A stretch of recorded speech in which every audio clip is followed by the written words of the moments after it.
ಎರಡನೇ ಸುದ್ದಿ ಕಡೆಗೆ ಹೋಗೋಣ. ಸಂಪುಟ ವಿಸ್ತರಣೆಗೆ ಮುಹೂರ್ತ ಫಿಕ್ಸ್. ಯಾರಿಗೆಲ್ಲ ಕೋಕ್, ಯಾರಿಗೆಲ್ಲ ಚಾನ್ಸ್. ಖರ್ಗೆ ರಾಹುಲ್ ಸಭೆಯಲ್ಲಿ ಎಲ್ಲವೂ ಫೈನಲ್. ಇದುವೇ ಚದುರಂಗದ ಎರಡನೇ ಸ್ಟೋರಿ. July 18ಕ್ಕೆ climax.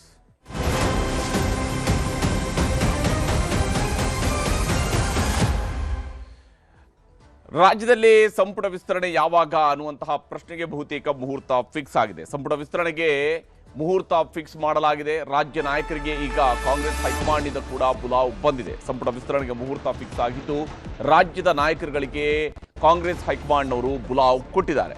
ಜುಲೈ 18ರಂದು ಹೊಸ ಮಂತ್ರಿಗಳ ಭವಿಷ್ಯ ನಿರ್ಧಾರ ಆಗುವಂತಹ ಸಾಧ್ಯತೆ ಇದೆ. ಯಾರೆಲ್ಲ ಮಂತ್ರಿಗಳಾಗ್ತಾರೆ, ಶಾಸಕರುಗಳಿಗೆ ಯಾರಿಗೆ ಮಂತ್ರಿ ಭಾಗ್ಯ ಒಲಿದು ಬರುತ್ತೆ ಅನ್ನುವಂಥದ್ದು ಜುಲೈ 18ರಂದು ನಿರ್ಧಾರ ಆಗುವಂಥದ್ದಿದೆ. ಯಾಕೆ ಹಾಗಾದರೆ ಜುಲೈ 18ಕ್ಕೆ ಏನಾಗುತ್ತೆ ಅನ್ನೋದು ನಾವು ಗಮನಿಸಬೇಕು. ಜುಲೈ 18ಕ್ಕೆ ಇಲ್ಲಿ ಕ್ಲೈಮ್ಯಾಕ್ಸ್ ಇರುವಂಥದ್ದು.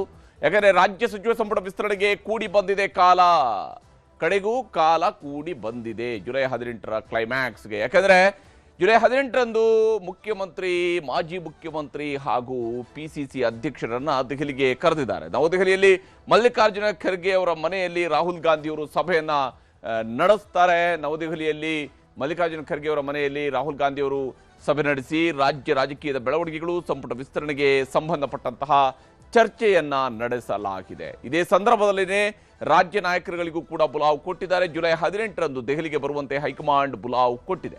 ಜುಲೈ 18ರಂದು ದೆಹಲಿಗೆ ನೀವು ಬರಬೇಕು ಅಂತ ಹೇಳುವಂತಹ ಬುಲಾವನ್ನ ಕೊಟ್ಟಿದ್ದಾರೆ. ವಿಶೇಷವಾಗಿ ಮುಖ್ಯಮಂತ್ರಿ DK ಶಿವಕುಮಾರ್, ಮಾಜಿ ಮುಖ್ಯಮಂತ್ರಿ ಸಿದ್ದರಾಮಯ್ಯ, KPCC ಅಧ್ಯಕ್ಷ BK ಹರಿಪ್ರಸಾದ್ ಇವರುಗಳಿಗೆ ಬುಲಾವ್ ಬಂದಿದೆ. ಎಲ್ಲರೂ ಕೂಡ ದೆಹಲಿಗೆ ಹೋಗ್ತಾ ಇದ್ದಾರೆ. ಜುಲೈ 18ರಂದು AICC ಕಚೇರಿಯಲ್ಲಿ ಸಂಪುಟ ವಿಸ್ತರಣೆ ಸಂಬಂಧ ಮಹತ್ವದ ಸಭೆ ನಡೆಯುವುದಿದೆ. ಜುಲೈ 18ರಂದು AICC ಕಚೇರಿಯಲ್ಲಿ ಸಂಪುಟ ವಿಸ್ತರಣೆಗೆ ಸಂಬಂಧಿಸಿದ ಅತ್ಯಂತ ಮಹತ್ವದ ಸಭೆ ನಡೆಯುವಂಥದ್ದಿದೆ. ಆ ಸಭೆಯಲ್ಲಿ ಖಾಲಿ ಇರುವ 20 ಸಚಿವ ಸ್ಥಾನಗಳ ಪೈಕಿ 19 ಸ್ಥಾನಗಳ ಭರ್ತಿಗೆ ತೀರ್ಮಾನವನ್ನು ಕೈಗೊಳ್ಳುವಂತಹ ನಿರೀಕ್ಷೆ ಇದೆ. ಒಂದನ್ನ ಬಾಕಿ ಉಳಿಸ್ಕೊಳ್ಬಹುದು ಅಂತೇಳಿ. ಅಂದರೆ ಒಬ್ಬ ಶಾಸಕರು ಮಂತ್ರಿಯಾಗುವ ಯೋಗ ಕೂಡಿ ಬರೋದಿಲ್ಲ. ಅವರಿಗೆ ಕೇವಲ ಆಸೆಯ ಒಂದು ಮಿಠಾಯಿಯನ್ನು ಇಟ್ಟು ಆ ಮಿಠಾಯಿಯನ್ನು ನೋಡಿ ಆಸೆ ಪಡ್ತಾ ಕೂತ್ಕೋಬೇಕಾಗತ್ತೆ ಅನ್ನುವಂಥ ರೀತಿಯಲ್ಲಿ 19ರನ್ನು ಮಾತ್ರ ಮಾಡಬಹುದು ಅಂತ ಹೇಳುವಂಥ ನಿರೀಕ್ಷೆ ಇದೆ. ಗೊತ್ತಿಲ್ಲ, 20ಕ್ಕೆ 20 ಕೂಡ ಅವರು ಮಾಡಿದರೂ ಆಶ್ಚರ್ಯ ಏನಿಲ್ಲ. ಆದರೆ ಸದ್ಯಕ್ಕಿರುವಂತಹ ಮಾಹಿತಿಯ ಪ್ರಕಾರ 19 ಸ್ಥಾನಗಳ ಭರ್ತಿ ಮಾಡಬಹುದಂತೆ.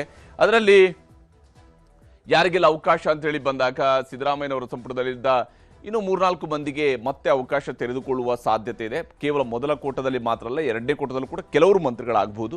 ಎರಡನೇದಾಗಿ ಹೊಸಬರಿಗೆ ಅವಕಾಶವನ್ನು ಮಾಡಿಕೊಡುವಂತಹದ್ದು ಪ್ರಥಮ ಆದ್ಯತೆ ಆಗಿದೆ. ಅದರಲ್ಲಿ ಮೊದಲ ಬಾರಿ ಗೆದ್ದಂಥವ್ರನ್ನು ಕೂಡ ಪರಿಗಣನೆಗೆ ತೆಗೆದುಕೊಳ್ಬೇಕು ಅನ್ನುವಂಥದ್ದು ಕಾಂಗ್ರೆಸ್ನವರ ಮುಂದೆ ಇರುವಂತಹ ಆದ್ಯತೆ.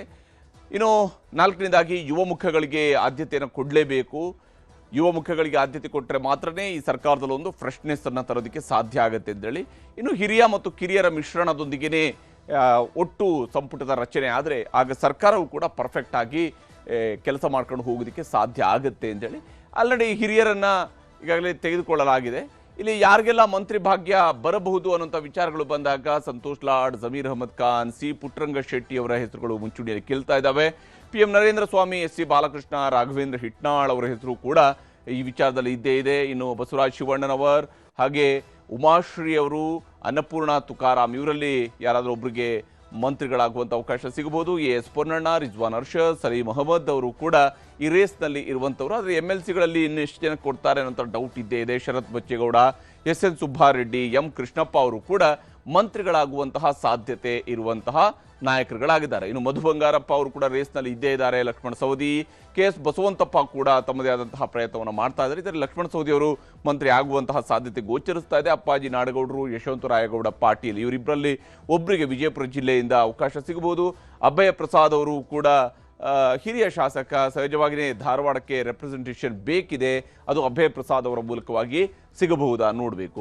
ಇನ್ನು SN ನಾರಾಯಣಸ್ವಾಮಿ ಕೋಲಾರದಿಂದ, T ರಘುಮೂರ್ತಿ ಅವರು ಚಳ್ಳಕೆರೆ ಶಾಸಕರು, ಚಿತ್ರದುರ್ಗದಿಂದ ಮಹಾಂತೇಶ್ ಕೌಜಲಗಿ, ಬೈಲಹೊಂಗಲದ ಶಾಸಕರು ಕೂಡ ರೇಸ್ನಲ್ಲಿ ಇದ್ದೇ ಇದ್ದಾರೆ. ಇದರಲ್ಲಿ ಯಾರಿಗೆ ಅವಕಾಶ ಮಾಡಿಕೊಡ್ತಾರೆ ನೋಡಬೇಕು. ಹಾಗೆಯೇ ಅಶೋಕ್ ಪಟ್ಟಣ ಅವರು ಕೂಡ ಇದ್ದಾರೆ, ರಾಮದುರ್ಗದ ಶಾಸಕರು. ಇವ್ರ ಜೊತೆಗೆ ಗಣೇಶ್ ಹುಕ್ಕೇರಿ ಅವರು ಕೂಡ ಇದ್ದೇ ಇದ್ದಾರೆ. ಅವ್ರಿಗೂ ಕೂಡ ಅವಕಾಶ ಸಿಗುತ್ತಾ ಅನ್ನುವಂಥ ಪ್ರಶ್ನೆ ಇದ್ದಿದೆ. ಇನ್ನು KN ಶಿವಲಿಂಗೇಗೌಡ, ಅರಸೀಕೆರೆ ಶಾಸಕರು ಮತ್ತು HV ವೆಂಕಟೇಶ್ ಪಾವಗಡದ ಶಾಸಕರು ಕೂಡ ತಮ್ಮದೇ ಆದಂತಹ ಪ್ರಯತ್ನಗಳನ್ನು ಮಾಡ್ತಾ ಇದ್ದಾರೆ. ಶಿವಲಿಂಗೇಗೌಡರು ಬಹುತೇಕ ಈ ಬಾರಿ ಮಂತ್ರಿಯಾಗುವ ನಿರೀಕ್ಷೆ ಇದೆ. ಅಶೋಕ್ ಪಟ್ಟಣ ಅವ್ರಿಗೂ ಕೂಡ ಹಿರಿತನದ ಆಧಾರದಲ್ಲಿ ಸಿಗುವ ಚಾನ್ಸಸ್ ಗೋಚರಿಸ್ತಾ ಇದೆ.